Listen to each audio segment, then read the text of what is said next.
Well, hey, this is director Richard Linklater in March of 2004 doing a commentary track on Slacker.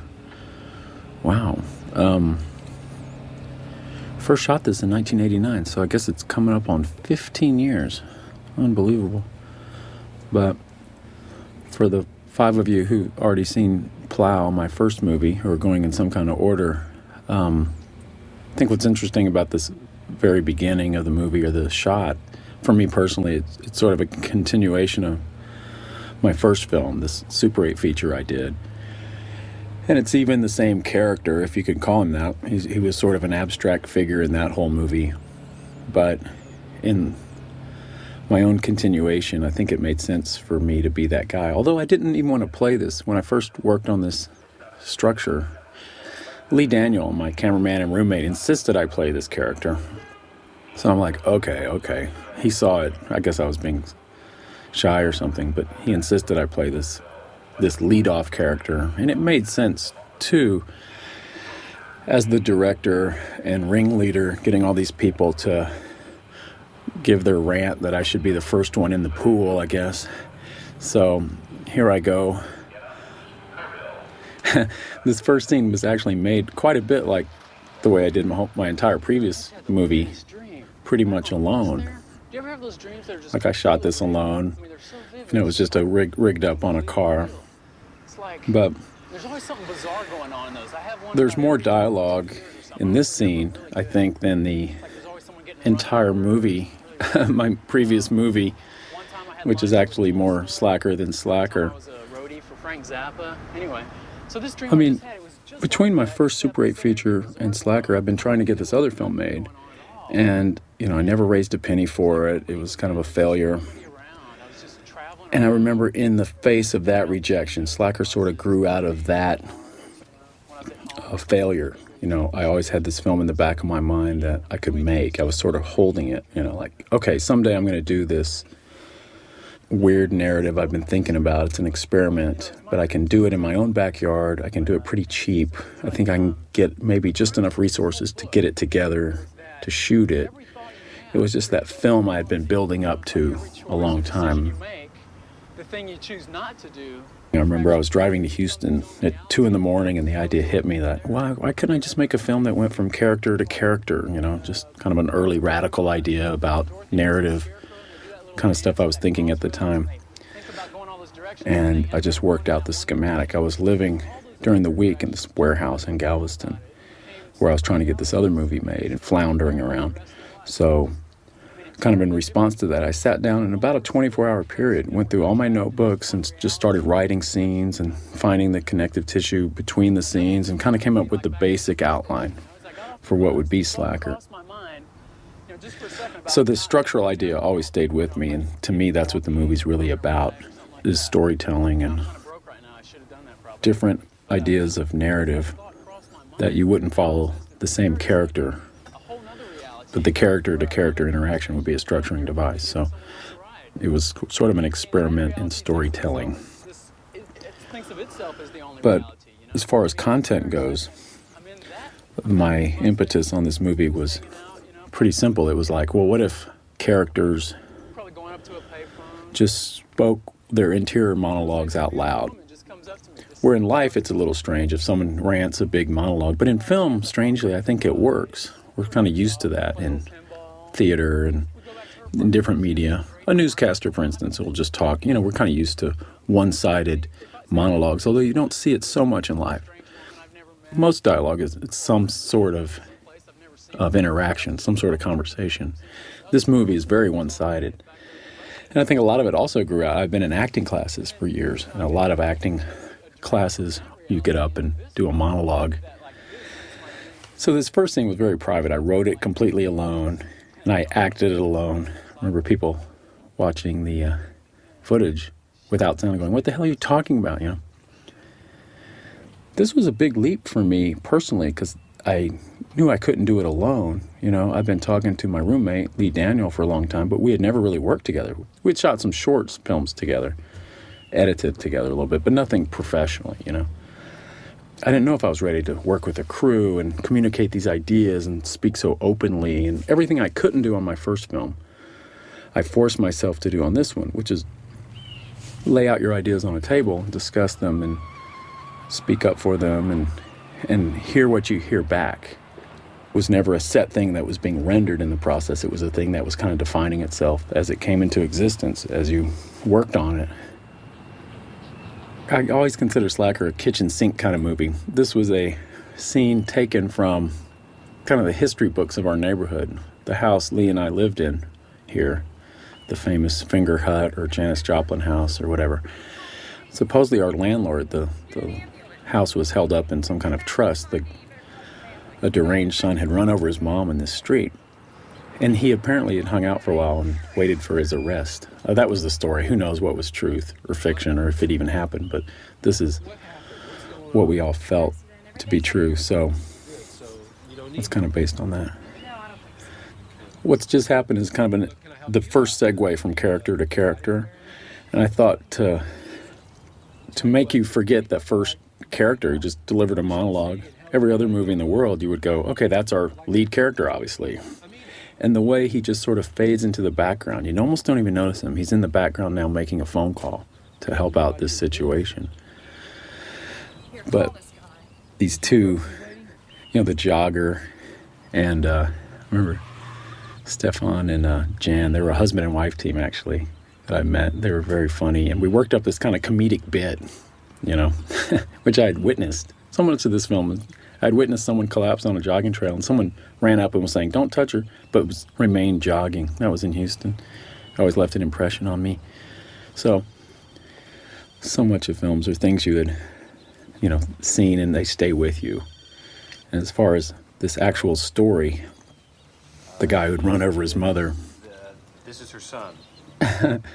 This was just my imagining of I don't think she's up that in-between time from the time he committed the act to the time he was arrested.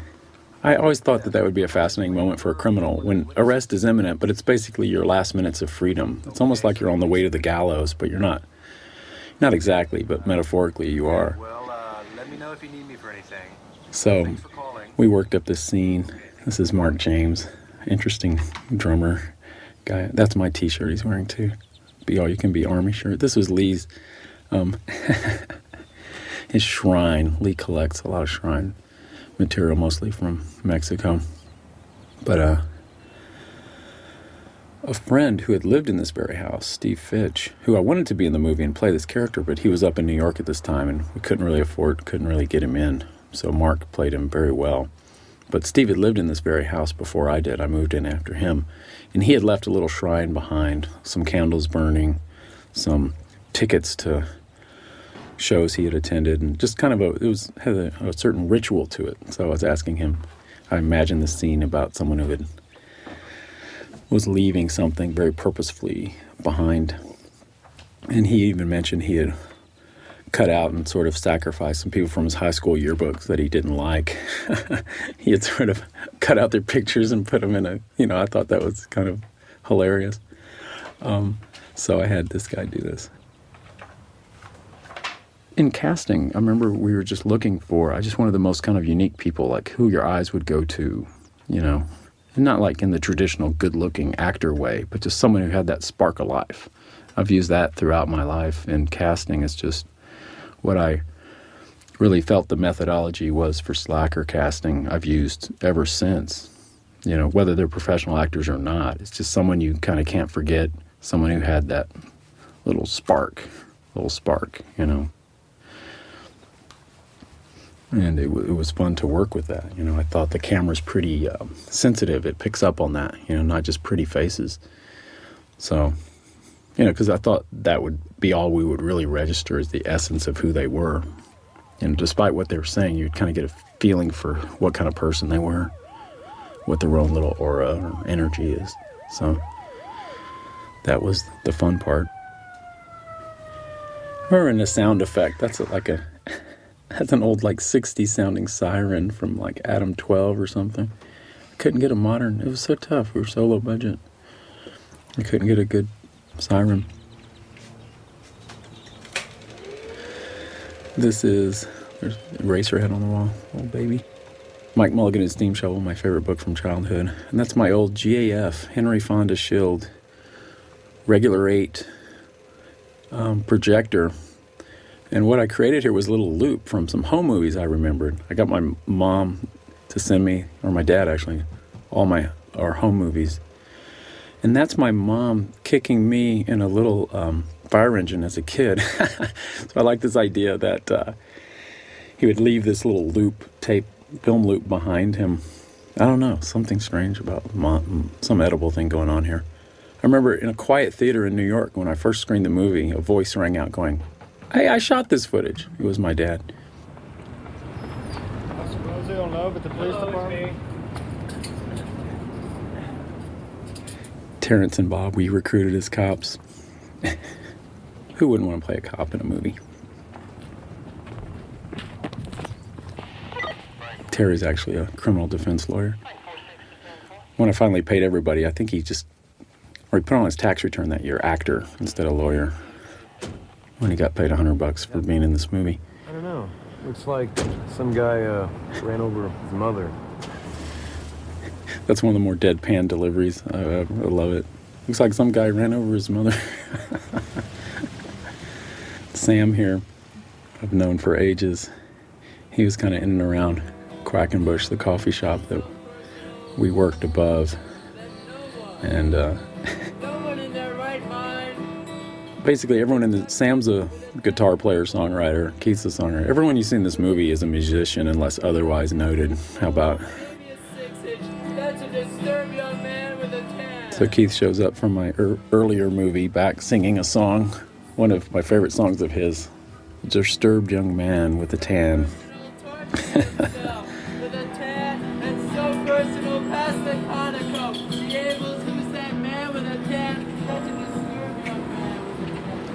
Okay, we're approaching the location. Jennifer walks towards, this is Captain Quackenbush's. I don't even drink coffee, but above this coffee shop was where we had the Austin Media Arts, where the Film Society showed 1,000,000 movies, so we'd run down here and get something. And half the cast from the movie kind of hung out at this coffee shop, or were in and around this coffee shop. They had allowed us to show movies upstairs and kind of renovated a storage area and turned it into our own little cinematheque. There's Dan, my friend from Montana, who was in the first movie. He's grown a larger beard here. That cribs a little line from Mean Streets. Hot enough for you out there? Brecht Anders, this was he wasn't my roommate at this time, but he had been. That's a t-shirt I made, like a Death Target series of like how to kill people with your bare hands. The obsessiveness of the utterly passive. That particular shirt he has on is, I remember, thumb gouge to brain via eyes. It was a very popular t-shirt series. Isn't Gary around? No. Does he still live in the same place? So this is the hint of the missing guy. Later. What was that obsessiveness line again? There's Anne and Katie Cook and us in the background. What are you talking about? Walking out, looking for the supposedly missing friend, is Tommy Pilata, who would go on and work with me in Waking Life, and longtime friend, but I had just gotten to know him. Oh, yeah, well, I've been reading in the World Weekly News, just a little while ago. Jerry Deloney is we call him like the UFO guy. Complete amnesiac, But I don't know, it wasn't just UFOs, it was just... Wandering around lately. No history, no nothing. Austin's a very tolerant community in that it connects the state government, the university, and the mental health hospital. It's just up the road. There's sort of a continuum there. And so you have a lot of people kind of wandering the streets, and you don't know if they're in government, university, or released from the mental health hospital. There's a kind of a nice crossover there. So you tend to just listen and take it all in the same. And there's a breed in Austin hanging out in this very neighborhood called dragworms. And for the most part, they're kind of homeless and sort of homeless by choice, alcoholics maybe. But a lot of them are very, some are kind of borderline schizophrenic, but kind of fascinating people, and you end up in the most interesting conversations. So I based this entire scene on this idea that this isn't at all unrealistic to this neighborhood, that someone would just hear one thing and rant for 5 minutes about something. You trigger something in them. So I thought this was funny. This was the idea. But the actual content to this was a friend of mine, Sid Moody, a screenwriter, intelligent writer, creative guy. But he actually had all these paranoid theories. So I had him come by my house and just tell me all this stuff. I was writing down notes. So I built up this scene. May 22nd. That's a very important date for you. A lot of crazy ideas he had. And then Jerry threw in some. And then, it was kind of fun to put all this together. By the way, they discovered that in the 40s. You can ask yourself what they've been doing, sitting on their I mean, what's funny is in 1989, when we filmed this, July of 89, here we're talking about global warming, greenhouse effect. 100 years from now. 100 years from now. I'll be long dead gone out of here. Not so, my friend, not so. No. Government's setting on the fact that it's 10 to 20 years maximum. It's getting hotter, don't you think? It's funny how paranoia works. Paranoia in plus 20 years equals the reality, So what Philip K. Dick or someone thought was paranoia future is kind of the world we're living in. And what he's talking about is, kind of undeniable at this point. So back then it was just kind of a crackpot theory. It's so funny in the culture how something that seems marginal and ridiculous is actually, more or less true. It's just ahead of its time. And I think as I thought of the content of this movie, I liked the idea of unaccredited, information. See, this entire operation's being funded by the profits from the metal on drug cartel. This, to me, was the real stuff. You can't believe the news. You can't believe official media outlets. But I think the actual buzz of life is, coming from the conspiracy theorist, the schizophrenic. That's going to be the truth. It's not going to be on the evening news. Need a lot of lackeys to do the labor, though. So they'll be looking for ordinary guys. Just like you and me. Yeah, they need those to kind of colonize things, They do a little psychosurgery on us, a little liquid lobotomy here. Well, I know this for a fact. They got this drug down in Guatemala, the rainforest. Jerry was wonderful.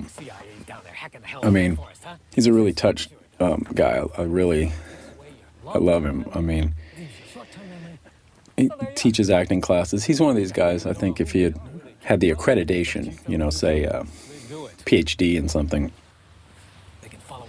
he would be, Perfect employees. Sounds like most people. like someone's guru. He probably is in his own way. The statistics of the FBI since 1980 said that. But he had this kind of verbal gift and this kind of swagger. I just kind of, a guy who'd been around, he was just an interesting cat, just a totally cool cat. Is that you're in close proximity to all this. Yeah, he was And right down I remember telling Tommy, who's walking with him and has just an occasional line, I remember telling him, it's very important how you react. This was the tone of the movie. I didn't want any judgment. I said, don't look at him weird. Don't judge him. That's up to the audience to do. Don't you act like this guy's weird. This is just normal. And I sort of continue that the whole movie. I'm going to stick around outside just for a little while, and kind of make sure everything's okay. Make sure we weren't followed. Have a nice day.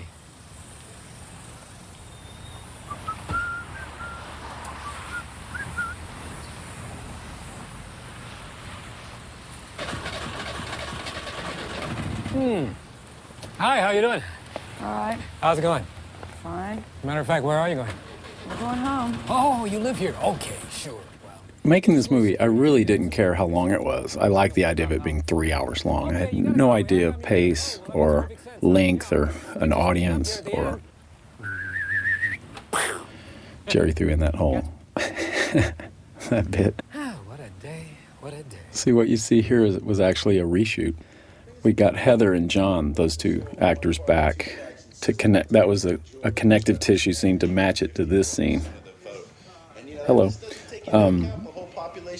This co-op scene, but there was a lengthy scene inside the house that went to a tamale house, and it was probably a little chunk of the movie, so I didn't care how long it was. I never thought anybody'd seen it anyway. It was just, I didn't care. But after the fact, I went back and I knew I would be fixing things in post a little bit. People out in rural areas, people who don't have addresses. Ron Marks rants about the election. the validity of the Bush election. What year is this? 18% of the people in this country support him. That was my attitude. I've always been a anti. I always call it like a active non-participant, like a radical non-participant in the process, thinking it's primarily symbolic, voting and things, that it's all kind of determined well in advance. But this will be the first year I vote in a long time. Even though I live in Texas, it won't make any difference, but I'm more active, like everybody, more galvanized. The comb game we played in 6th grade, I always think of Tony Ulm, my childhood friend, who we played many a comb game with, scraping, drawing blood even at that crucial moment when the comb falls off. I don't know. He's split, man. He's he disappeared. Nobody knows where he is, but... It's funny, the theme of, missing people. Like, the guy in a paranoid way, he's saying people are being abducted, more or less. And here we have a roommate situation of a guy who disappeared. And it's kind of like the guy in the house who's being arrested. He's leaving traces behind. Dallas Morning News, man. You gotta read it for a change. Your lifestyle is people are kind of coming and going, living in, you'll have a roommate for a week and then it'll just disappear. And when you're kind of at this socioeconomic level, people are kind of coming and going a lot. It's funny, they're often witty type artists. So the idea to this scene was a guy who had left like a little art project, a little series of postcards. And the content to this was actually from a friend of mine who did disappear this summer, and he left me this particular summer, my friend Jack Meredith. I was telling him about the movie. He had been a roommate when I first moved to Austin. And I was just talking about, what I was doing, and he knew as much about the movie as anybody. But there was a short story he'd written that shows up later in the movie. I was talking about adapting it, and he's like, here, whatever, and he left me a bunch of stuff. And I found this little short story in his left behind writings. So I incorporated this into this little art project idea. He comes from a light blue-collar family. He doesn't see his parents much anymore. It was both that story mixed with, I think, the humor or the juxtaposition of the images that made it sort of interesting. It's Uncle Fester. I really thought Slacker had something in it to alienate everybody on some level or another. And I like that idea of this decidedly underground, non-commercial, anti-everything. The idea of that coming out in the larger culture, just that this film would be playing at an art house in your town, was kind of exciting. But I also knew it would be strange, that people would be paying money to see this movie. One of our early taglines for the movies was sneak into this movie. The proper way to see Slacker is to not pay and to, have a friend open the exit door and, sneak in. So, yeah, I remember really liking that idea. Until, of course, it's your box office. Then, you're entered in the horse race, Everybody's looking at the bottom line. But I saw this movie a few years ago for the first time in a long time. I remember thinking, he's talking about, coming back as a terrorist, blowing homemade nuclear weapons. That was out of my mind. But I think it was about being young and just kind of crazy, so far from the official society that you really don't care. If you don't think your life is worth much, why are you going to care about your government or anything else? Or if you kind of view your own existence as pretty marginal and not important, it's kind of hard to get it up for anything beyond that. I remember it was just sort of the mindset we were at. Even when the space shuttle blew up, I remember we just kind of laughed, I'm older now and have a kid and thinking more long-term thinking, but I got some band practice and about $5, so figured I'd mosey on. Scott Marcus, that's a lot of people's favorite line. I've got band practice and 5 hours of get moseying. This is Scott and Stella are actually in the same band at this moment in history, Glass Eye, one of my favorite Austin bands. Like I said, everyone in this movie is a musician unless otherwise noted, but I always felt I could get performances out of people who were just agreed to be on camera. This was my own acting kind of school of, I'm going to get these people to be interesting, even though they're not actors. which kind of makes it, it's a semi-professional undertaking, but I think the rewards are greater than, because it's people who don't know, that they should just say their line and hit their mark. They were always approached as an active participant in their character. We never have any conversations about who they were, where they were going, what their motivations. These typical actor-type conversations were completely off the table here. It was just like, what are you doing at this moment? Here are some ideas. In a way, like every Godard film, none of his characters have a past. There's no real history. They're kind of who they are at that moment, and they're often just kind of a mouthpiece for the greater thing, the film, but embodied by these kind of strong individuals. Yo, hey, dude. This is Teresa Taylor, who at this moment was the Butthole Surfer drummer. And the content of this is actually a story Teresa had told me, like the summer before we were making T-shirts together. And she actually had told me this story. So a lot of this movie came from sources like that, like, this is something you said. And Teresa would she kind of, like, so the first half of this is, a story she really said, and the second half is like something we put into it. So we would routinely, like, meet the night before or maybe a few days before and rehearse the upcoming scene and get it pretty close to what it would be. This seems like it's totally spontaneous, but it's actually, I kind of always knew what was coming. She would throw in an occasional,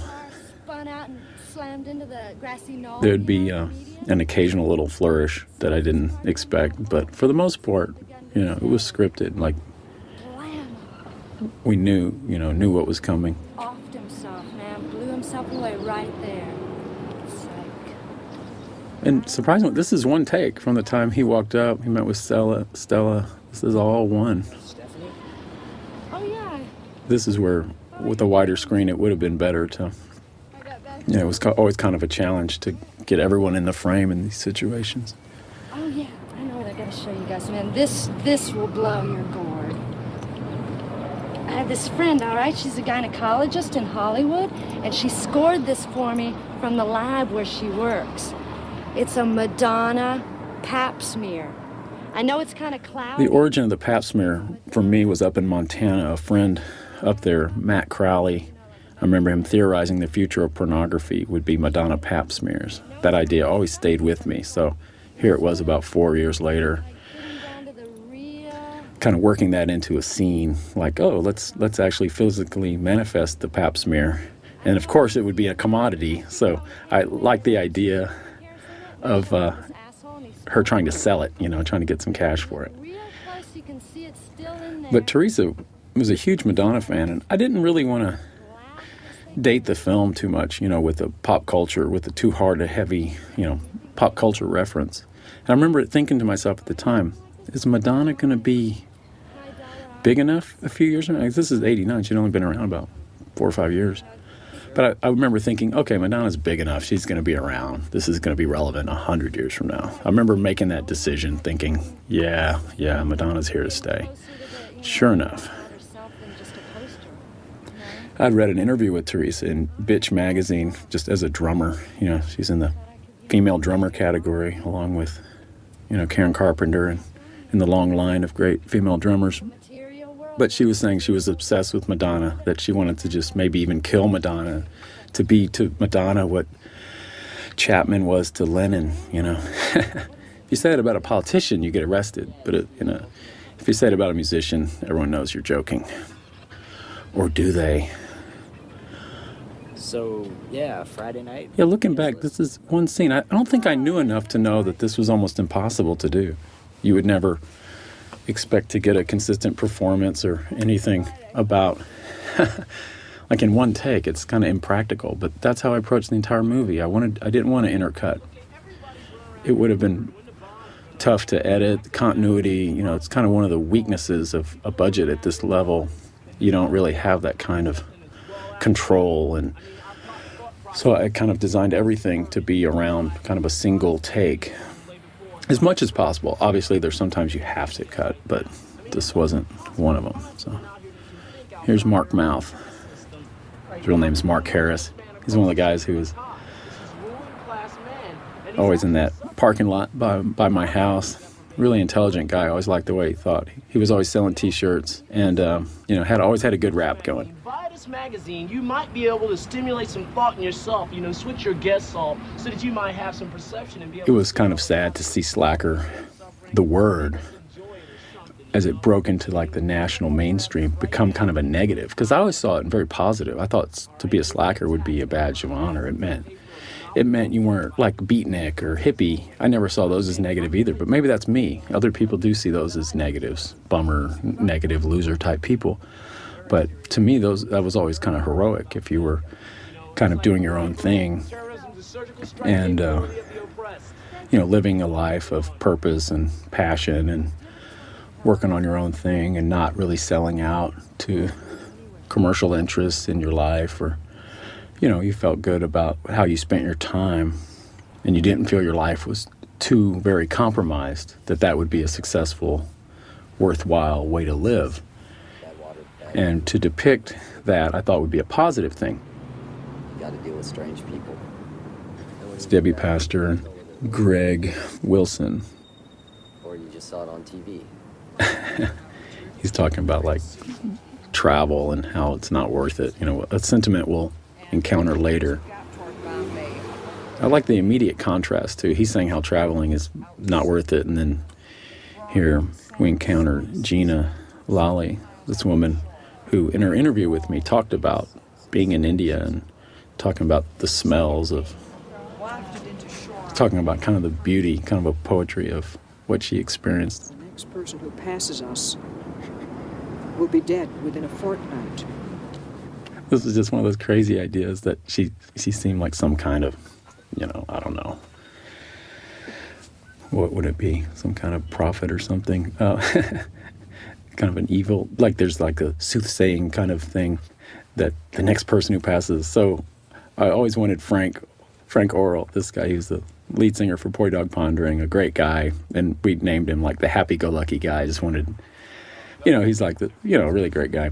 But I just wanted to see a guy who's marked for death and doesn't even know it. And and you indeed see the world starting to conspire against him as we speak.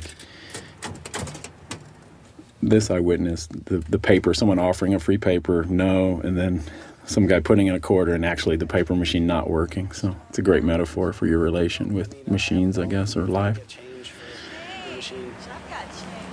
The lesson being always take the freebie, never ever turn down free anything. So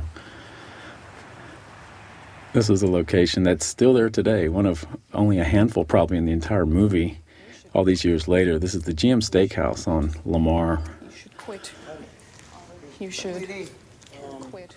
Gus is probably there this afternoon. Quit following me. You heard me. Quit following me. Lewis Black plays the paranoid guy, saying, quit following me. My direction to him was, all you have to do is be a paranoid person. And he says, oh, that's no problem. I'm the most paranoid person alive. So that was typecasting. You should never traumatize a woman sexually. I should know. I'm a medical doctor. You should. So Lori, she had worked with schizophrenics. She worked at the state school and had some experience. So I wanted her to play the lady who had this rant going. Cool it down over here. And all this scene exactly happened to me at a little coffee shop right near Columbus Circle in New York. I remember at the New Directors, New Films, people like, is everybody in Austin crazy? And I was like, actually, the basis for that scene, they use this scene as an example. I said, actually, this entire scene, almost verbatim, happened to me at a coffee shop about 2 blocks from here.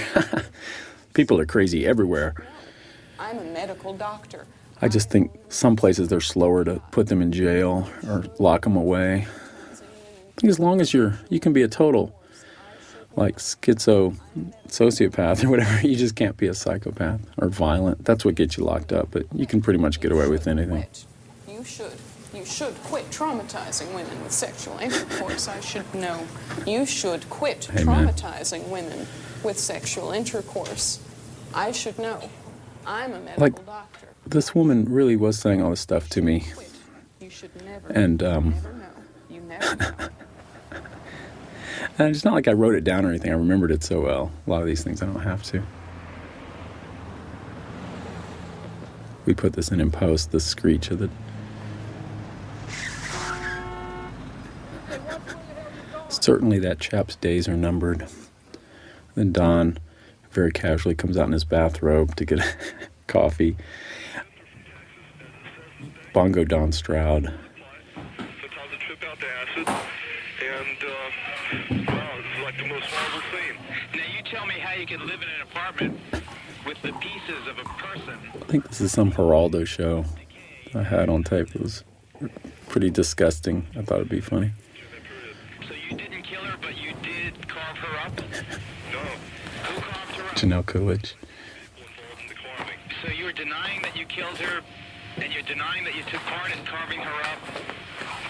Washing bones. Washing bones. Why were you washing bones? It was smelly.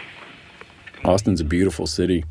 There's lakes, there's all this stuff to do, but I was a guy who really just went to movies and kind of read, you know. I didn't really ever do anything. It's nice outside. We should go do something. You know, I remember, Well, there's like parks or taking walks or anything that you would do. I mean, that just so wasn't my worldview in these years of my life.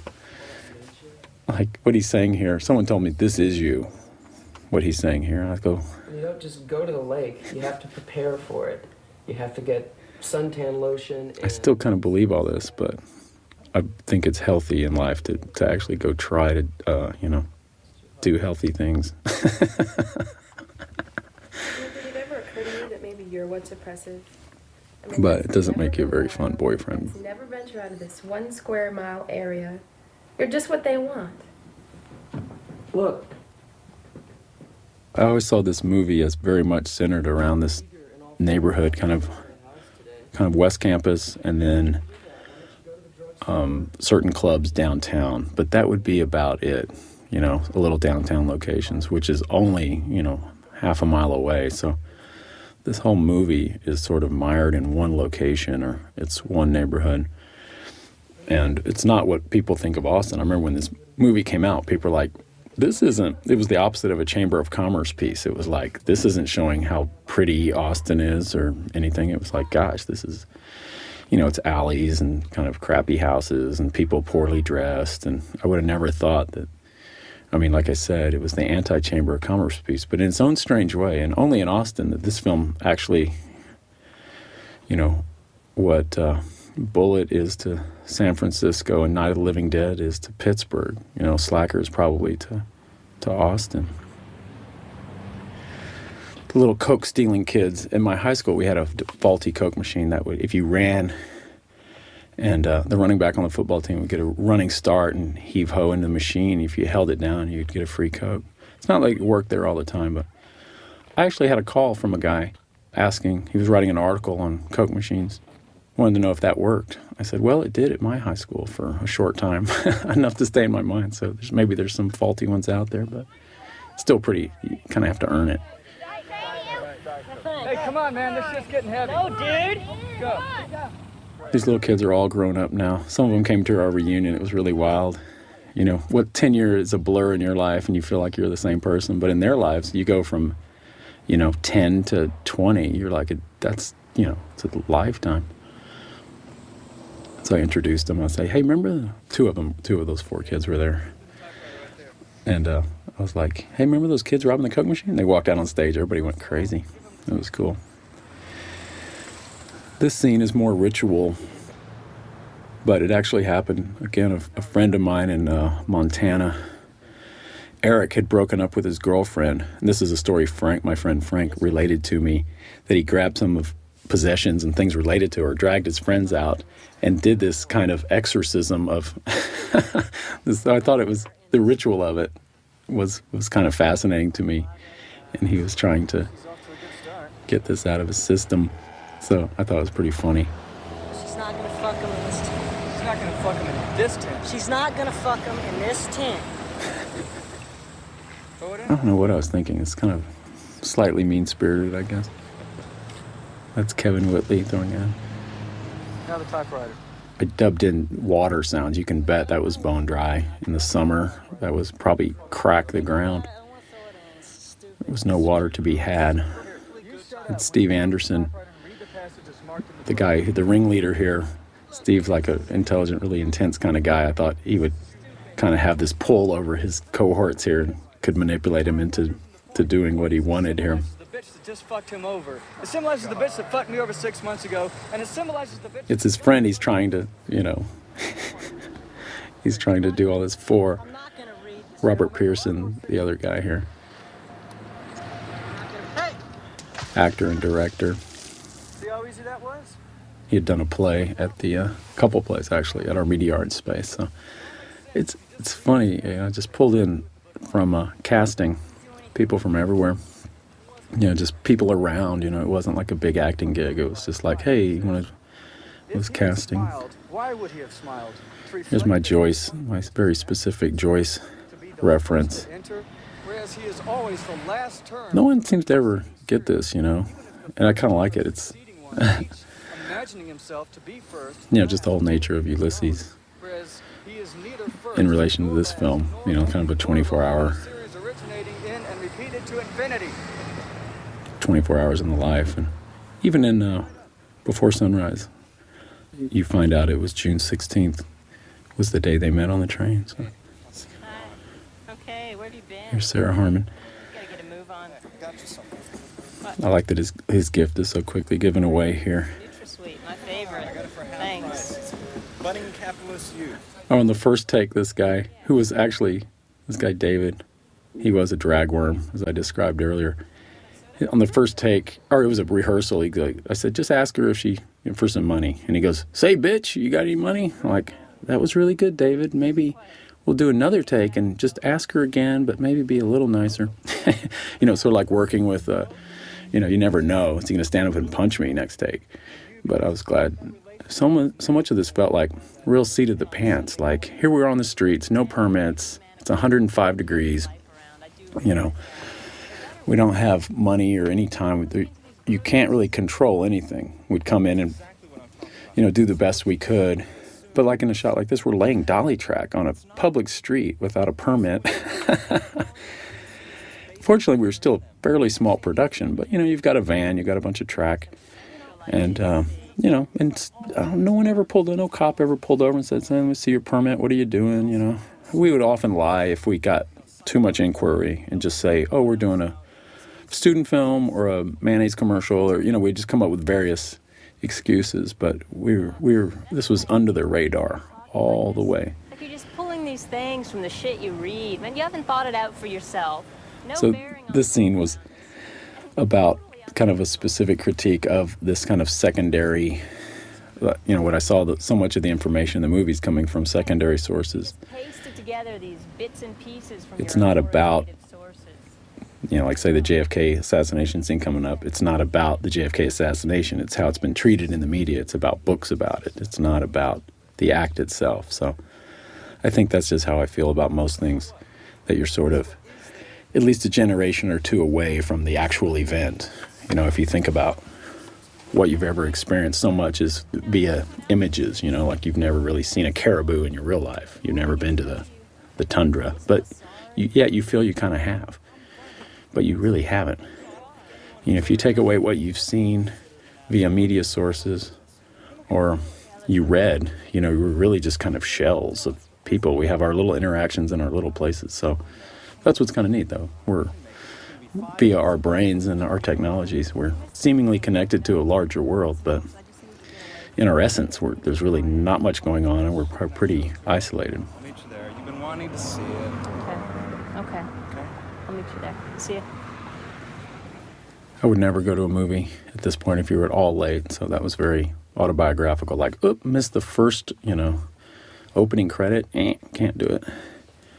Didn't Woody Allen, he has a film like that, like they missed the beginning. Some people are like, hey, just come in later. It's like, no.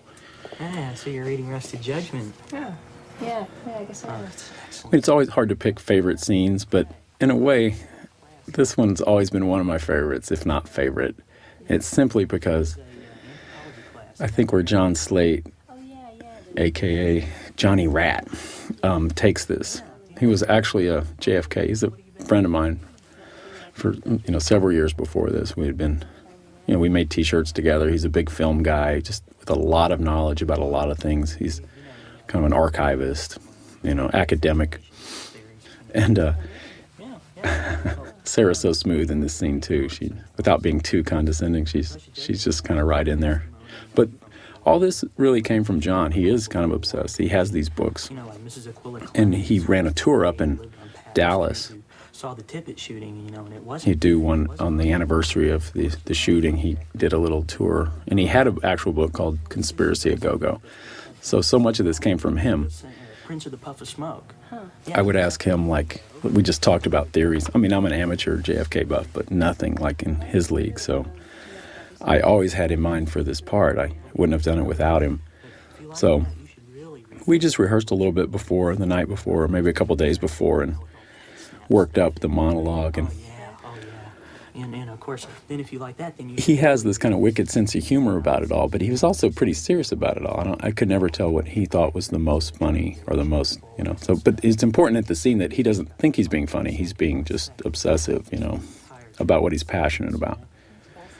Again, a one-sided monologue. But... Then there's my real favorite one, right? And I love the names of all these books. That's why I insisted it. Forgive My Grief. Forgive My Grief. Oh, gosh. Roberts, who was Oswald's landlady and stuff. Oh, yeah. Texas bears the scar of shame, I think, for the JFK thing. We'll never quite get over, but at least we can have fun with it. Give this little tit, tit. I mean, he's an honorary Texan at this point. If you are born or die in Texas, He was supposed to go up the or have a long layover in Dallas, I guess, you're a Texan. So, we in Texas consider JFK ours, Just because he had one bad experience here. Saying that Oswald didn't like his eggs and used bad language. My goodness. But this is good, but of course then there's what my book, I like the way that he would have written his own book, like he's working on it. When people say people in Slacker are idle, this is proof positive. It's quite the opposite. I mean, he's very active. He's writing a book. Everyone in this movie has something going on. They're in a band. They're doing something. I mean, it's all rather under the radar, unaccredited, has no place in our free market society, in our raging economy. And yet I liked all this activity. And this film was of that. It had no place in the film economy or in the entertainment business at first, but it was amazing to me. And this is how threatened the mainstream always is by any alternative hint of alternative ways of living that isn't about money or progress, that it quickly became a negative. Slackers were lazy. They didn't do anything. They were apathetic. All these words started popping up. And I don't think you see laziness in the movie so much as you see energy and a lot of thought, intelligence. They could go in a lot of different directions potentially. And I was always resentful, how can you judge these people? You're only seeing them for 4 or 5 minutes out of their lives. Who are you to judge their lives? You don't know.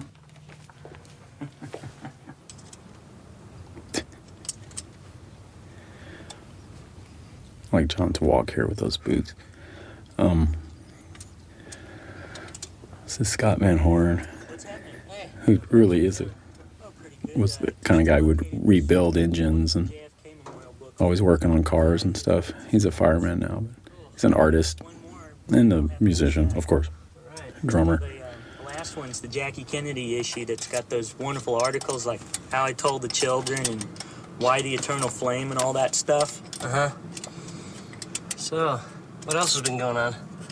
Oh, well, I did find out... I was operating camera on this day. That was always a problem in Slacker. I sort of insisted everybody in the crew be in the cast, too, but we would we'd sort of get in trouble every now and then. And, we'd run short on the crew. Dogs? Yeah. Huh. He was fascinated with his dogs, and he had this one dachshund named Sheba that he just took with him everywhere. He treated her like his wife. Huh. I was proud when Oliver Stone did his JFK. When you see Ruby, he's got a dog in his arm the whole time. So, see, we were there first. Yeah. Yeah, and that was the same dog, you know, he took down to the city jail basement when he went to Silence Oswald. I like the coded language. Silence Oswald, not assassinate or kill. Silence. Here. Thanks. Lee Daniels, the guy who pulls up in the GTO, of course never acted, but I swore he would have to do something that was similar, you know, close to his real life. Thanks. That was sort of the attitude of this movie, was everyone's an actor, everyone's a participant, you know. It's not so tough. So you put that 383 bore kit back in here, huh? We worked up this dialogue. I don't know shit about cars, really. I love cars, but Yeah. 400. I worked with them on the exact dialogue. And Lee did most of the dialogue. Later, in Dazed and Confused, we had McConaughey does a lengthy engine talk. So I can always go to Lee for some good engine talk. Didn't feel like messing with those headers.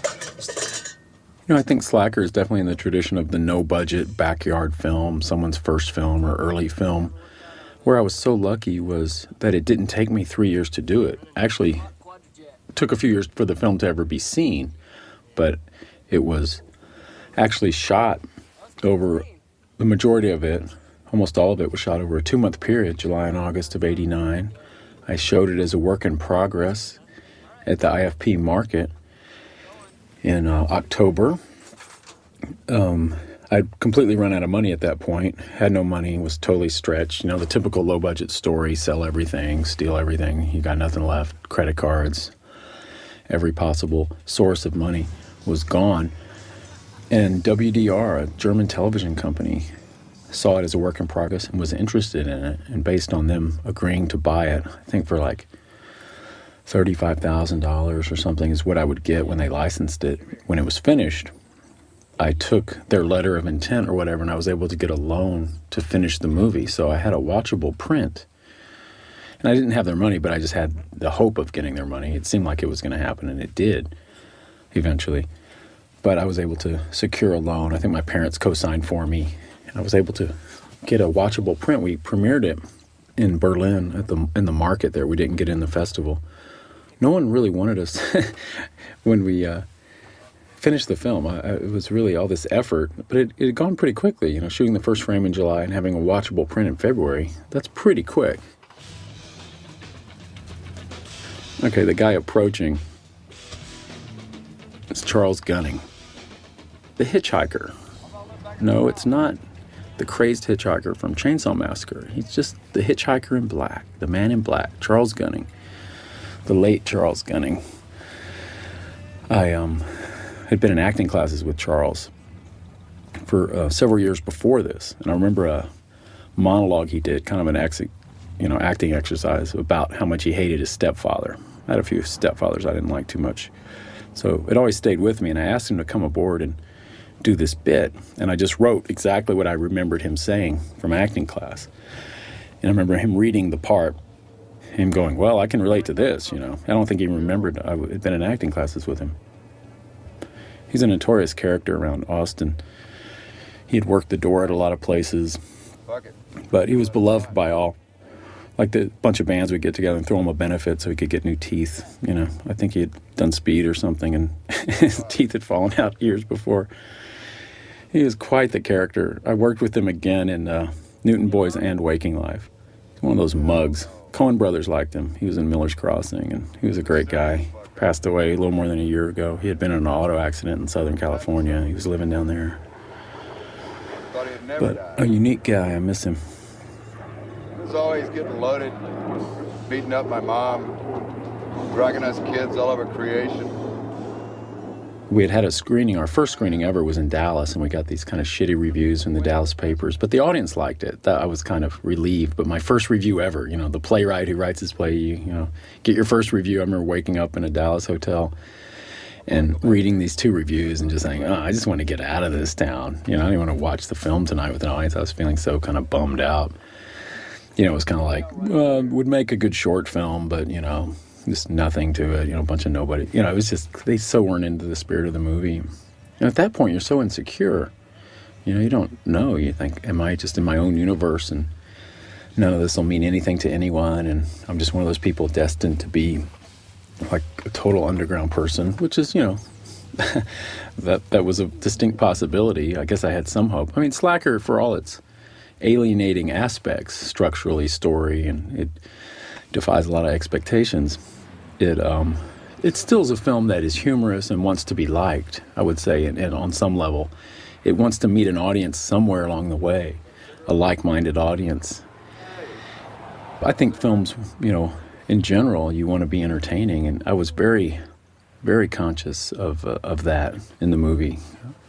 So I was kind of hoping we would, some people would appreciate it. But that didn't really happen until Seattle. The people who run that festival, I got a call, an enthusiastic call saying, from the head of the festival, Daryl McDonald, said, I knew something was up when two of my programmers handed me this video, and Nick Roman and John Prey.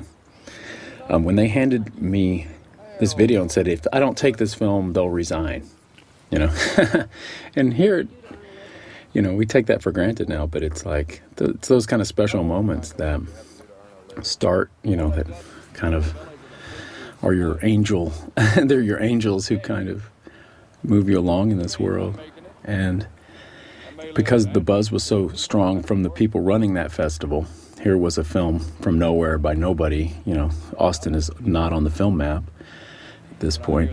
I remember standing outside the theater that day, June of '90, and there was a line wrapped around the block.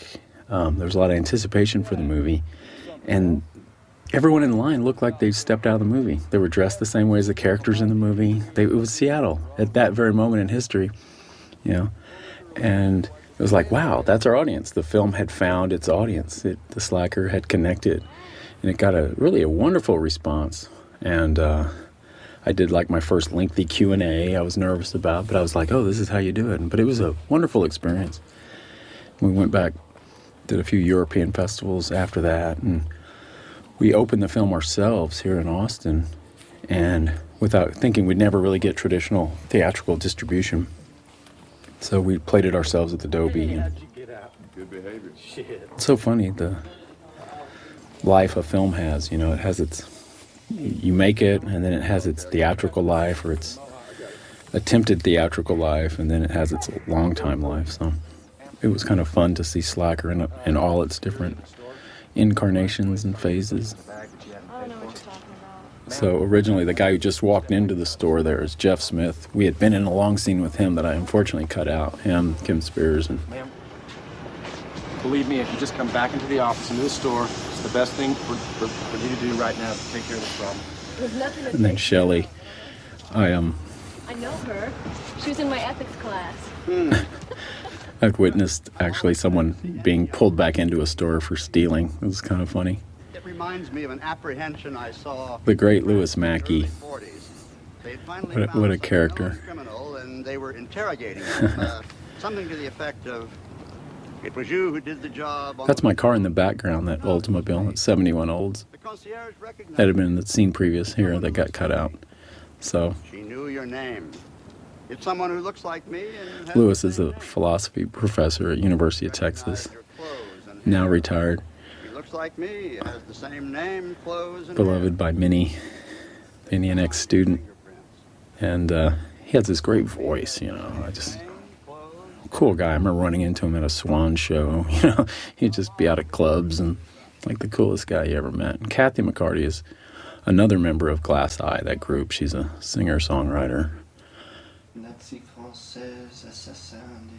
Always liked her. She seemed to be like, the daughter. She had a great quality. So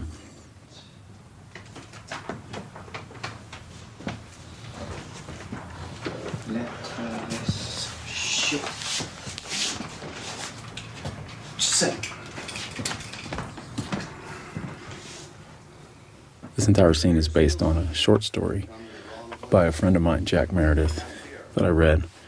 But look around. Take whatever you want. I sort of adapted it to work in the movie, at least the first half of it. So why don't you let me put that up for you? Mike Laird, also a friend, skateboard denizen of Quackenbush, now a medievalist in New York City. Fascinating guy. it was fun to, a former student of Louis Mackey's also. So it was a small little world we were occupying. What's on this wall is like my greatest hits of, I kept files of like disasters and things for years. So I thought that he might have a collage of just weird headlines and mass slayings, shuttle disasters. I don't know why, it's so strange. People loving the mayhem. The Leon Czolgosz. The true heroes of American history. It's funny when you open up a can of worms. Leon Czolgosz. Eric Schlosser, the Fast Food Nation author, did a play that I've become familiar with recently called Americans, about Leon Czolgosz and McKinley, just performed in London. So it was kind of an interesting little footnote in American history that actually resonates. Dad. See, once a lecturer, always a lecturer. I like Lewis. I imagine he was probably some kind of professor guy or someone in and around academia. Well, except for Lincoln, I guess, and Kennedy probably, but Leon was the only anarchist in the bunch. There was such a thing as belief put into action in those days. There's a certain sweetness to the scene that he would see a kindred spirit in someone who probably was mindlessly, like, trying to steal something from his house. Of course, he's sitting there reading a book, but that line, the passivity, so much of this, movie is about the idea of whether to act or not act, and a lot of it's purely theoretical. Like, so he's talking about, if there were 100 like him around today, they could change the world, which, I kind of would believe. But that you would champion or worship kind of people who did act out, or people who did take that risk and actually do something in the world. Because most of us are pretty passive, contemplative, not too active. The workers were really in the saddle then, during the Revolution. We're always really quick to categorize and judge others. We give ourselves a lot of latitude to have various views and, ambiguities and, all kinds of conflicting ideas can be housed in ourselves, but in other people we want it really simple, at least simple enough to label, characterize, and then, of course, in a media, free market way, that becomes commodified and exploited. So It's the opposite of real anarchism. They don't give a damn about improving the world. But now, Charles Whitman, there was a man. What's that joke in Crimes and Misdemeanors? What's comedy? Tragedy plus time? The Whitman thing had been in 1966. Here it's 1989. It had been enough years that, there's still survivors and people who were there that day. But I like the way tragedy kind of takes on a myth. And that everyone who was living in Austin that day has to have some relation with that event. For those of you who don't know, that was the moment when Charles Whitman, former Eagle Scout who lived only a few blocks from where we're at right here, packed up a bunch of guns, went up on the top of that tower, and kind of ushered in the era of the mass murderer. But kind of put Austin on the map there. I remember as a little kid, I remember it happening, vaguely. It's just a weird notion. Peter Bogdanovich wouldn't have had his first film, Targets, had that not happened. Hold on a second. Dad? Telephone, it's Lourdes. I was never confident that we would get traditional theatrical distribution or anything. I was just hoping to maybe get a few, like a European TV sale, which we had gotten in Germany, or just anything, who knows. But I had sent a tape of it to John Pearson, the indie film guru who had been instrumental in the selling of films like Stranger Than Paradise and Roger and Me, and it helped Spike Lee quite a bit early on. And, he was just one of those guys who kind of had, a foot on the filmmakers world, and someone distributors listened to and could represent films, and kind of an instrumental guy. And when I sent him this tape, I called him up, and I was lucky he had just actually read about some response from Seattle. And so I had already differentiated myself in the film from what was, the hundreds of other tapes he might have received. It's like, oh yeah, I just read something about that film. And then we just talked in general. And then the next time I heard from him, he hadn't seen the film at that point. The next time I heard from him, I got just a message. Rick, it's John Pearson, call me, something's happening. And I was like, what was that? What is that on the... So I called him back, and he had slipped a tape of it to Michael Barker at Orion Classics, and who quickly showed it to his two cohorts, Tom Bernard, Marcy Bloom. And I think Tom Bernard had shown it to his brother. They just shown it to some people on video, or showed it in a class he was not teaching, but like guest lecturing in, or whatever, some summer workshop kind of thing. He showed it, and the class really liked it, young people. So they kind of thought they were onto something. And they made an offer for the film. It was unbelievable. I just couldn't believe it. Not a big offer. I mean, it seemed huge at the time. $100,000 was shit, That's some serious money. But when I really started adding up what I owed in finishing funds and what I had said I was going to pay everybody in the cast and crew, and just all the costs, the insurance and all that, it wasn't quite enough to pay for everything, but it certainly was a big chunk. And I remember like one of the happiest days of my life was when I got some of that money. You don't get it all at once, of course. There's all these delivery requirements. It takes the next 6 months or a year. It was almost a year from the time they got interested in the film to the time they released it. So there went a year of my life. Just drop me off at this guy's house. The address, man. Take me there. Drop me off. Little band of bungling burglars here, I guess. We just had to kind of whip up some connection here. That's our introduction to Clark, the guy in the hat.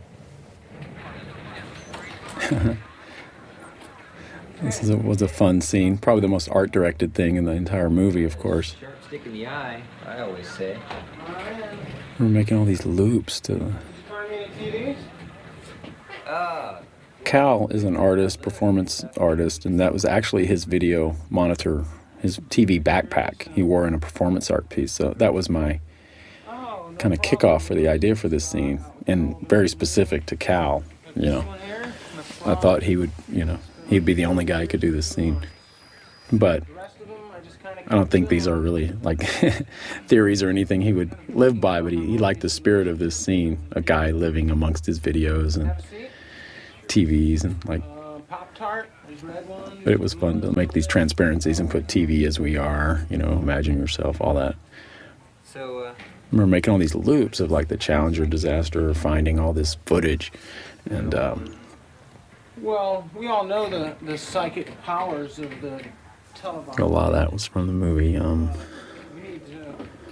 Atomic Cafe, of course the shuttle. There's all kinds of crazy images that he would live amongst all this.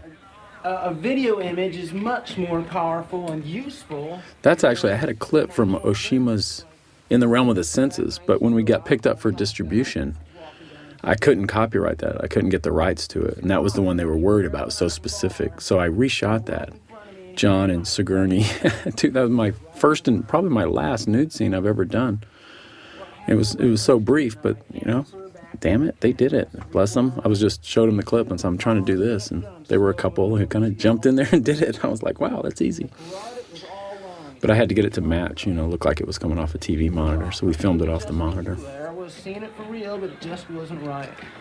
This whole bit that he's talking about actually was an impression I got in New York, my summer there in '88. I had seen a knifing, or I missed the knifing, everything he's talking about. I just saw the blood, it all looked weird. I remember those were my impressions of actually that rare time in your life where you're actually around a violent act.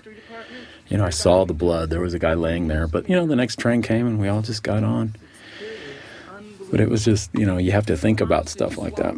Came in and off them. No. And it's just no one's heard about it. It's not getting out. I like the idea of underground tapes passing around and this kind of contraband type material that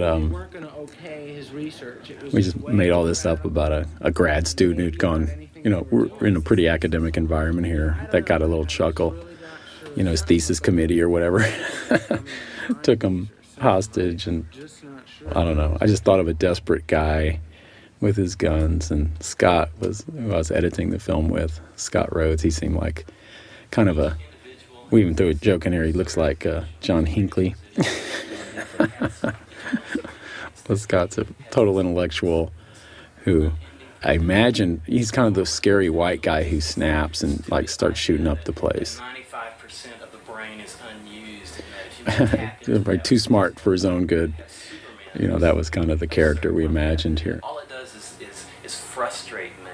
All it does is remind You know, I would work up with actors, but within a very solid structure, there was all kinds of looseness within that structure for discovery. And I found that to be a really rewarding way to work. Have some really strong ideas that guide the ship, but then within the details have a certain looseness and collaboration. And that grows out of the economics of the movie. When you're not paying anyone, you know, it becomes our project. It's our movie. What could be better than a short? I had several friends I thought would be instrumental in the film who didn't work on it at all. I was kind of surprised. I don't think they wanted to work on my film. You know, they thought it should be their film.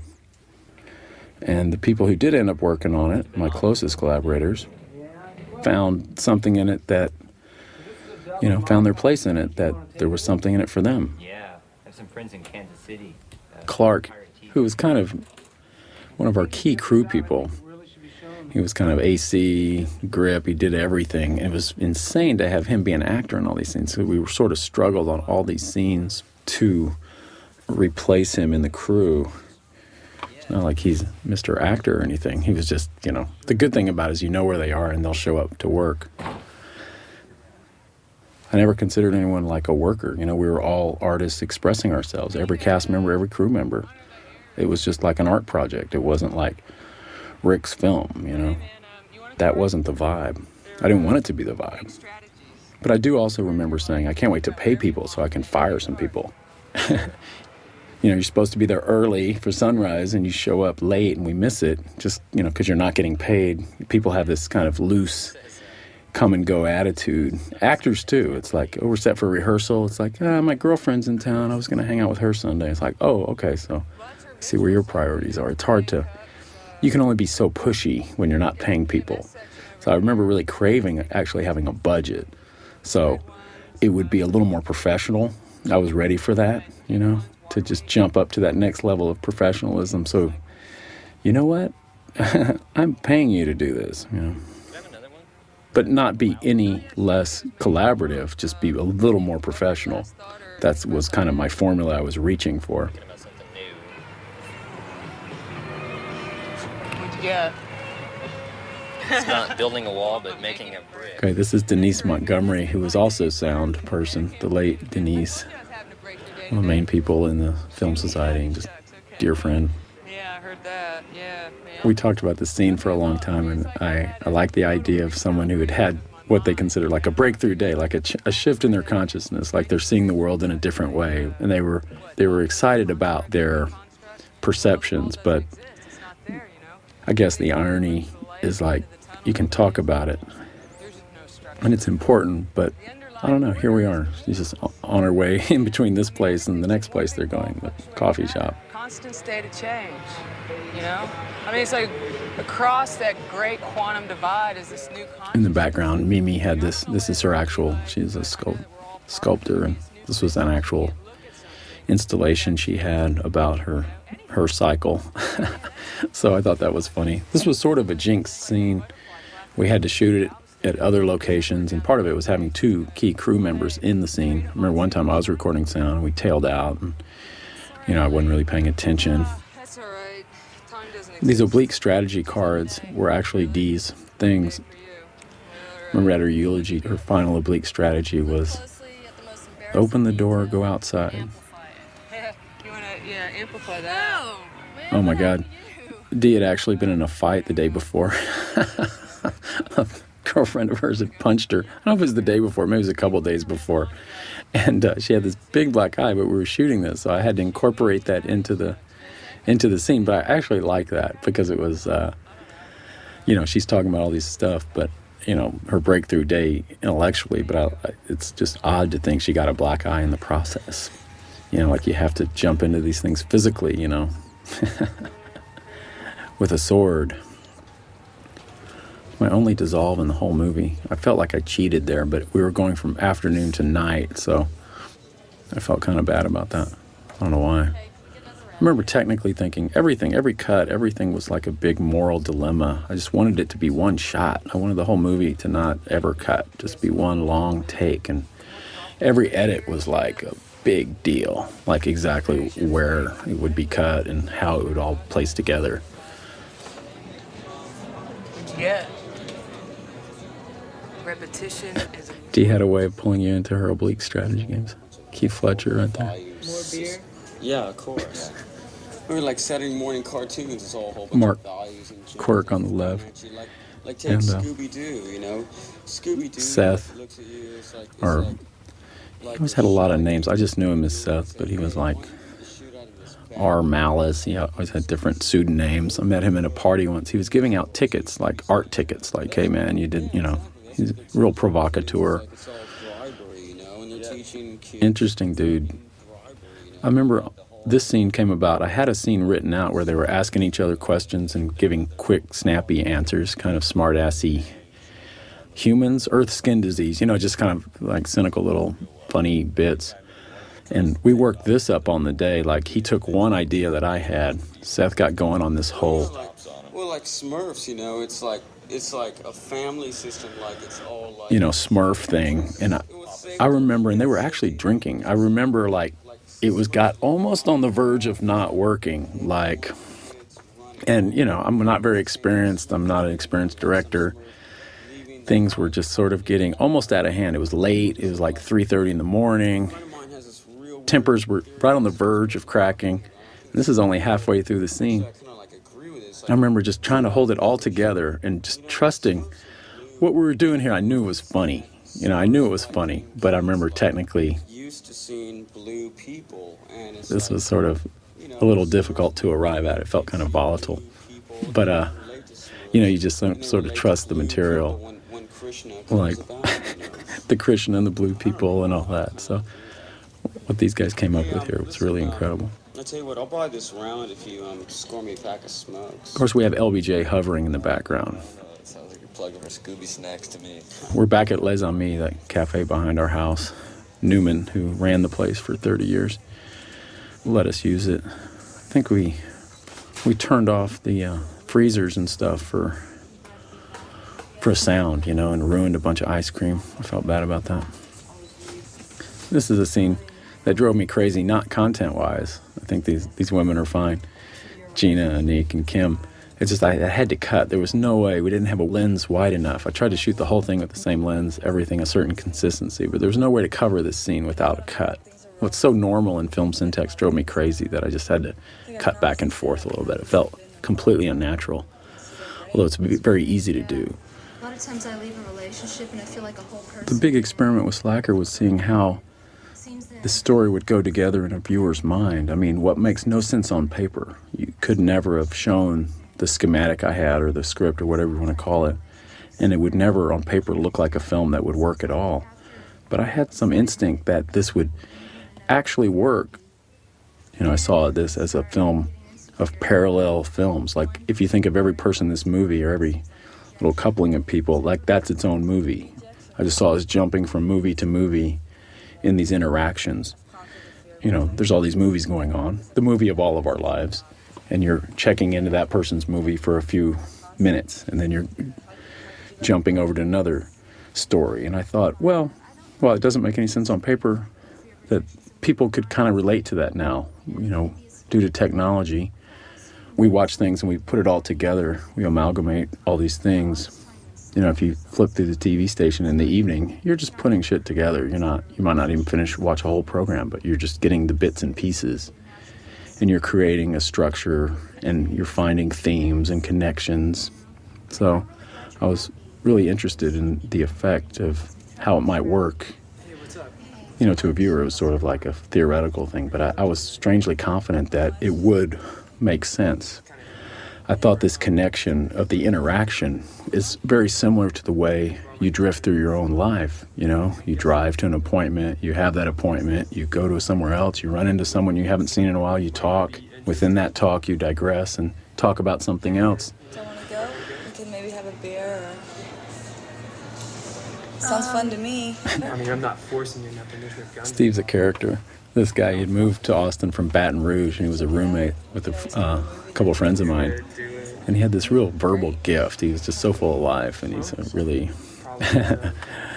great character. You know, you could do a whole movie with him. Do I have a car? I have a van. Okay. Let's go. Well, let's go. It's probably one of the most intention things anybody does in the whole movie, like to pull some people and go somewhere specific with an intention. It's unlike most of the movie. Check it out, man. I really, honestly believe that this guy is still alive. And I believe The dialogue from this scene, a lot of it came out of Steve's actual audition tape. So much of it, I just sort of started there, like, hey, what are you thinking these days? And we got to talk about Elvis, and he did this whole rap on Elvis being an Elvis impersonator. It was kind of funny. You know, get as fat as he was and just make fun of himself all day long. I mean, isn't that a killer job? Don't you think that's what all old people sort of do? Yeah. Once they get over 28. Sure. So, how long? What old people do once you're over about 28, that's kind of appalling. I was 28 when I started shooting this movie. I knew it would be funny then, but, you know, when you're 21 or something, 28 sounds pretty damn old. But, yeah, I was the old guy on the crew. I was 28. I turned 29 during production, but everybody was in their 20s, you know. I think that's why we got sort of labeled as like a 20-something generation, just because it was a youthful type film. But, you know, I never really set out to, you know, to me this was about structure and this kind of experimental storytelling idea. And other than that, the content to me came second. You know, it was these bits. But we were, upon release, kind of labeled as some generational thing. And I wouldn't have even said this is even Austin. This is a narrow segment of the population, even of Austin. But you would find this in any place, any town. There's always been people who are sort of the, whether it's beatnik, hippie, or whatever, they're always just kind of not buying in the big sense. But there's a continuum of people, usually young people, kind of in that mode. And this was just where I happened to be, and most of my friends were in that world, so it was just, that was my backyard. But I really never thought it was a big deal, you know. When it got a little more national, I don't know, it's so much in life is just pure luck and timing. I mean, in one way, I always felt it could have happened maybe a little sooner. You know, that's the greedy part of me, the part of me, the sense of entitlement part, like, hey, I've made a film and the world should pay attention, which they don't. And then the other part of me is like, well, we were totally prepared to travel around the country in a van and show it or sell it videos in Film Threat magazine, and you know, like that would have been cool too. Show it in museums or film societies or festivals, schools. I always thought it might do well at colleges. You know, I was ready to self-book it. You know, I've been running the film society all those years. I knew how to like present a film to the public, and we had successfully opened it in Austin, and it played 3 or 4 weeks in Austin before Orion came in and shut that down. But we had done quite well. Sold out like our first, 18 shows. It was a big deal locally, you know. So, I'm not on the list. of course, this scene actually happened to me. Like it's happened to everybody. You're on a guest list, you show up, you're not. I just thought it was more humiliating that he's got a few women in tow. He gives up pretty easy. And if the guy there at the door is a other roommate of mine for a while, Eric Lord, who had worked the door. He does it in the right dickish way, too. $3. Nope, you're not on the list. Kind of fuck off. You know, that's how that always goes. You know, those doormen who reject you, like, oh, you don't have a collar on. They're just trying to keep as many guys out, you know, when you're on that list. When I read in the paper, like, some doorman gets gunned down, I kind of, you know, I understand why that happens, you know. Wouldn't happen in this milieu, but, you know, in other places, I see how it happens. It's very pretty. Thank you. Are you enjoying yourself? It is Rahil, cousin from Greece. He's actually Rahil, filmmaker, teacher. So we kind of worked up a scene around her and Kelly Lynn here. It was kind of an example of how open I was to like incorporating people and whoever they were, you know, into the movie somehow. I mean, I was really intent on setting down like working philosophies and rules. I think that's what a director does. You set up the parameters of what you're trying to do. the playpen is this big. Here's what I want. And, it's always kind of hard to define exactly what a director does. I mean, we know they block scenes and they set up shots and they work with actors and they collaborate with crew members. But, I mean, you have to kind of see your material on a bigger level, some metaphoric level. You have to be the tonal taster. You got to be the question answerer. And it has to be your instincts all the way. I mean, you're sort of setting a tone. It's your movie in a way. But that doesn't mean you have to be a tyrant or that other people aren't having a lot of fun within the framework you've created. It's not Stalinism. I always want it to be very communal. But, it's a director's job to get everyone on the same page, working kind of from the same place. So. No, really, it's all, yeah, it's all right. Here, watch. It's easy. Watch. I just like the idea of someone from another country getting her wrist licked and what is it? Yeah, it was just funny. Okay, here we do another format jump. I tried to represent all formats in this movie. We have video, we have 16mm film, we have 8mm film, we have Super 8 film, and here we have Pixel Vision, the little Fisher-Price toy. I'd found this little, it was a $99 camera you could get at Toys R Us for a couple years in the 80s, late 80s. I had to kind of explain what it was. It was hell. I mean, Michael Almereyda himself, a filmmaker who's worked more extensively in Pixel Vision than anybody else. It's interesting how a toy or any kind of piece of technology, artists get a hold of it and do something interesting with it. Michael's made a lot of films, but he credits me with being the first film to ever go from pixel to 35mm film. Of course, we went to 16 and into 35.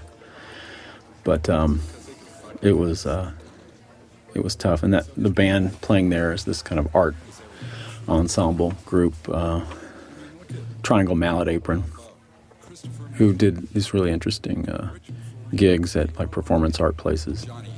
Let's get the fuck out. You never had a chance. The reason these guys are being forgotten, though, is that they're not. There's Dan, the guy who made Espresso earlier in the movies, shaved his beard, and he was a friend of mine who I think he just wanted to be in the movie twice, the one guy who's in it twice.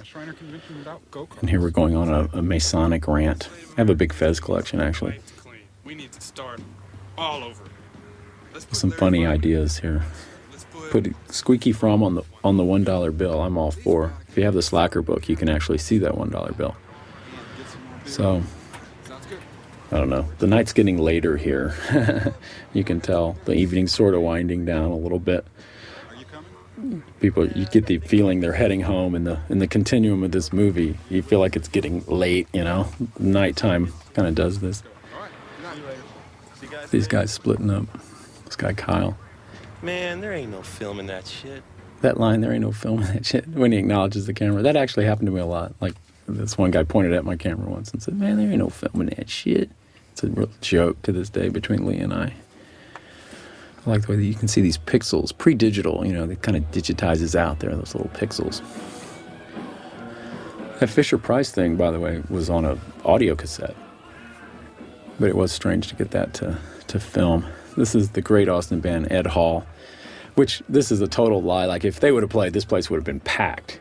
But I thought, I like the idea, because I've been to so many shows in Austin where there'd be like 6 people in the audience, And I just wanted that to be the vibe, rather than, a packed show with, people stage diving and going crazy. So this is the famous Continental Club. I was proud to be able to film here.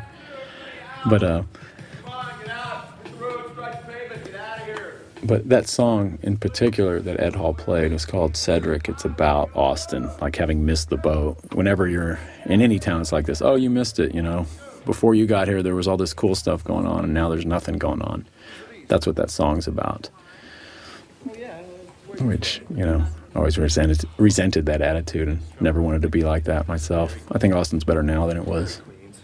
At this point in history, really nothing was going on. I'm kidding. Actually, I'm on my way. Whammo was quite the character. It was kind of hard to, we worked up this scene. I had it sort of written, but I was kind of still figuring out like what it was going to be. And Whammo sort of runs with it. And I don't know. I kind of look at this thinking it's one of the only scenes Like, we could have rehearsed it a little more, but they sort of carried the day, you know, their energy. Going to New York basically just to work the streets like Whammo was on the front lines of, Do you fancy yourself as some sort of artist or what? you know, slam poetry is his format, as well as, you know, musicianship. But I met Whammo on the street sometime when I was editing, and just to fuck with him, I told him his scene was cut out. See, he seemed to care too much, you know. He's the kind he'd come by and talk to you, but then he'd have to use your phone for the next half hour. You know, hey, can I borrow your phone? And then, you know, he'd be by the house, and then, so finally I just said, yeah, you're cut out of the movie. But of course he wasn't. It would have been sad if he was. An Austin movie without Whammo just would not have worked, I can say for sure. Mimes, playing tennis. No, I'm really into photography, not movies. But movies are photography, 24 times a second. No, I'm happy you are here to talk to me. It's so funny how things time out. Sometime in that spring of '91, I was sent a book, Generation X by Doug Copeland. And right about that time, Nirvana had released Nevermind, and there was all this Seattle grunge thing was born. And someone was starting to put all this together. And it really starts with publicists. I think it was Doug's publicist, Orion Classics publicist. You know, like, how do you get any attention? How do you break into the social, into the media mainstream? It's never content-based. It's never about the work itself. It's usually some bigger meta meaning. And what they were seemingly drawing on, there had been a Time magazine article not long before called 20-somethings. What do they want? I remember actually using that with Pearson, saying, hey, here's our audience. Because people would say, there's no audience for this. There's no audience. And so I would use that in an active way, saying, no, here's an audience. It's a new generation who's looking at things a little differently and blah, blah, blah. You know, that's our audience. That would be a selling point for us. So you sort of use that, but then it became the subject itself. Like, ooh, who are these people? What do they want? You know? And then it seems the way the media digests it and kicks it back out, it's sort of like that's why you did it, to depict, you know, this generation. It's like, no, that's not why I did it. That wasn't the motivation. But that's kind of that's how it's seen, you know. Yeah, it was just a really kind of creepy experience to, in such a short amount of time, the first people I was talking to at those festivals, and you know, they were kind of fascinated with like the narrative structure of it, or they liked the dialogues, they liked some of the information in the movie, kind of the vibe of it, but particularly like the storytelling, the fact that it didn't have any story in the traditional sense. And they talked that way about Doug's book too. Generation X didn't have like a traditional 3-act structure. It was really a lot of digressive monologues and ideas, and with footnotes kind of in the margins and these different definitions. It was just kind of a wonderful experimental novel, you would say, in the way that Slacker's sort of an experimental movie. And so people were kind of into that thing. They were like, oh, that's interesting, this is interesting, and they were digging into the material. But God, it seemed almost instantaneous. That gave way to, when it got a little more national, it was the questions like, well, I haven't seen your movie, but don't you think that the new generation thinks this? You know, it's like, excuse me? What's there to talk about, you know? Or like, I haven't read Generation X or seen your movie, but would you like to talk on Nightline tonight about something to do with, you know, 20-something people? It was just all kind of ridiculous. So it was kind of painful, actually, to see what I thought couldn't be parodied. To me, it was, you know, there's that notion of like no wave, or there's no style. There was nothing to be parodied because it wasn't so identifiable. But what I thought wasn't identifiable, as in neutral, like say the fashion, the way the underclass sort of dresses. Meanwhile, that was sort of being commodified, and that was sort of being studied and articulated and kind of quickly sold back. You know, there were flannel shirts soon going for $65, like designer flannel shirts. Like, that happened so fast. It was kind of scary. But I mean, I was very aware of it. This is Kendall Smith doing a rant of Jim Roach, who's kind of an underground artist that was special to all of us. It's like pre-rap, pre-slam poetry. He had this kind of spoken word album that was pretty crazed and funny as shit. And then we jumped formats here to Super 8. And like, that was always the thing, like how the hell to end this movie? Where does it end? And I'd seen this film before. It was a short film by Lee's brother, Bill Daniel.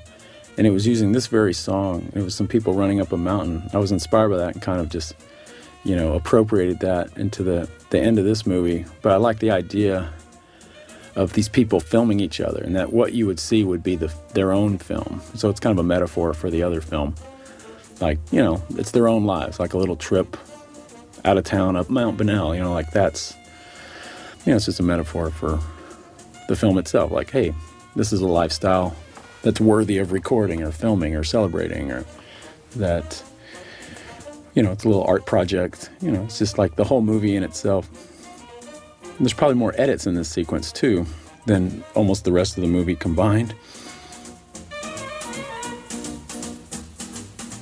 People thought the big jump in my career, looking at other movies I've done, they thought Slacker to Dazed was the big jump. But it wasn't. The big jump for me was Plow, doing everything myself, working privately, to doing Slacker, working with over 100 cast members, a rotating crew of between 7 and 15, and, money issues and all the other psychic pressures that would come up in such an undertaking. You have to be sort of a head coach, you got to be a taskmaster, you got to be a charmer, you got to be a manipulator, you got to, all these. I had to tap into what I called like the necessary bad qualities in a personality. Ego, you got to be able to stand up for yourself at the right moments. You're always subtly being challenged. It was a kind of a psychic minefield. I remember I was walking through going, okay, this is it. This is what a director does. You better buck up. I had to tap into some long lost part of my own personality that had maybe been a team captain in sports, a decade before. That guy had to kind of reemerge in my personality. It had long been gone. But it's not what you ever thought about when you said you wanted to make films, but it's necessary. And if you can't do that, if you can't have those meetings and do that necessary crap and not feel like you're, denying who you are, then you really shouldn't be doing it. You won't be able to do it.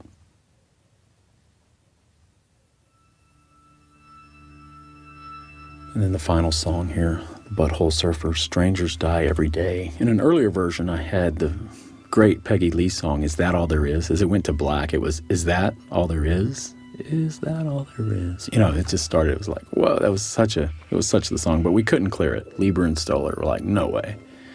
No fucking way. They gave it to Scorsese for After Hours, but they wouldn't give it to me, or even if they would have, we couldn't have afforded it. But I always liked that song. It's about expectations, and it seemed to fit perfectly. But I do like the Butthole Surfer song here too. It's creepy, and that's really the music of my people anyway. Slacker is definitely its own animal, and for a first film, I was always kind of proud of the fact that it was sort of polarizing. Like, people would walk out of the theater in the first 20 minutes, and then the ones who stayed liked it. I mean, it was always kind of a walkout movie. It just either wasn't your bag or you liked it. Same critically. It was either 4 stars or 1 star. My favorite review, I think, was in Playboy. The reviewer said, "There's nothing else like it, but the question is, should there be?" So I kind of like that. It's like, yeah, good. But I mean, to actually feel that something you did resonated with anybody, even 4 other people, was pretty exciting. And I could very easily, in a parallel universe, be sitting here years later with this little film that was an underground film that showed a long time ago, and I'd probably feel not that much different. I'd probably be even more prideful of it. Or now I'm in a position where I'm like, yeah, that was the whole thing I did way back when. I'd be like, no, I did this film that was really cool. No, I'd probably be much more a champion of the film had it not done as well as it did. But yeah, it was kind of that great initial feeling of connection. Because I think the people in Slacker are looking to connect, and that was my whole intention with the movie. Unlike my earlier movie that was all about the disconnect. I mean, to me, Slacker was very optimistic whenever people try to communicate or open their mouths and reach out to others in however odd social interaction type of way. I did feel it kind of depicted a community, kind of a spirit there that I was proud of. I was proud to be a part of that, and it meant something to me. And, I just think the film, if it succeeds in that way, then I consider the film a success. If the film could actually connect with people in some way, those that were kind of dialed into it, that would be a dream, that was what it was actually striving for all along, was a bigger communication,